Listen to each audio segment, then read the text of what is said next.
जवान दोस्तों, मेरे शहीद होने के बाद जब तुम मुझे मेरे गांव लेकर जाओगे तो ये बताओ, क्या मेरी मां का सामना कर पाओगे?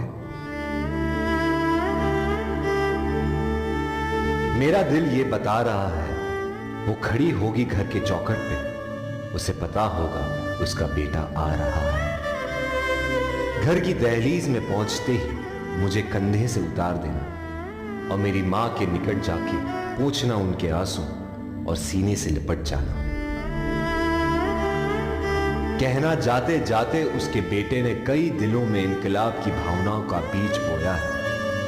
खुश हो जा मां, आज तेरा बेटा पहली बार वक्त पे सोया है। मां को रोता सुन पिताजी भी बाहर आएंगे, देखकर अपने बेटे को ऐसा वो भी बिखर जाएंगे।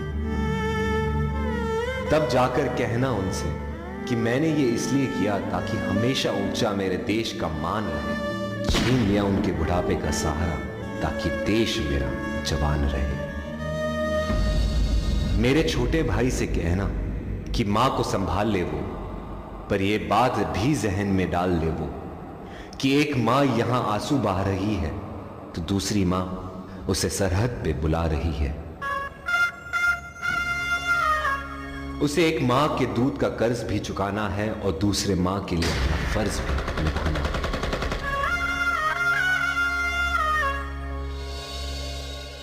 मेरी बीवी सहमी सी बैठी होगी, उसे कहना कि करवा चौथ हर साल रखे और तब तक रखे जब तक आसमान में चंदा है। तो क्या हुआ, उसका पति जिंदा नहीं, देश तो जिंदा है।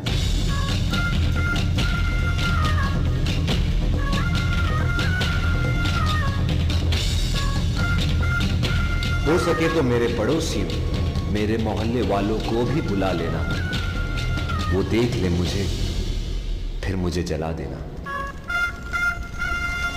लेकिन मुझे जलता देख कोई आंसू मत बहाना, क्योंकि जलकर इस देश की मिट्टी में मिल जाऊंगा मैं। शहीद हूं, देश प्रेम का फूल बनकर दोबारा खिल जाऊंगा मैं। रास्ते पर थी नजर, दिल में थी बेचैनी, आंखों में थे आंसू और तभी हो गई अनहोनी।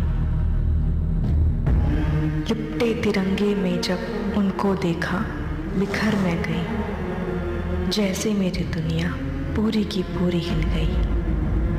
मैंने अपना पति खोया और वतन ने अपना बेटा। तभी हाथ में उन्होंने लिखा हुआ खत मिला और मेरे आंसुओं ने एक नया मोड़ लिया।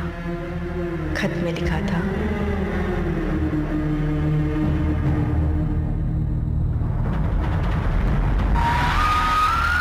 अगर ये खत तुम पढ़ रही हो, इसका मतलब है मैं अब नहीं रहा।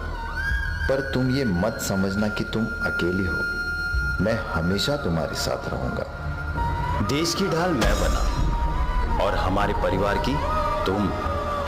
मेरी मुश्किलें तुमने अपनी मानी और तुम्हारी खुशियां मुझे दे दी।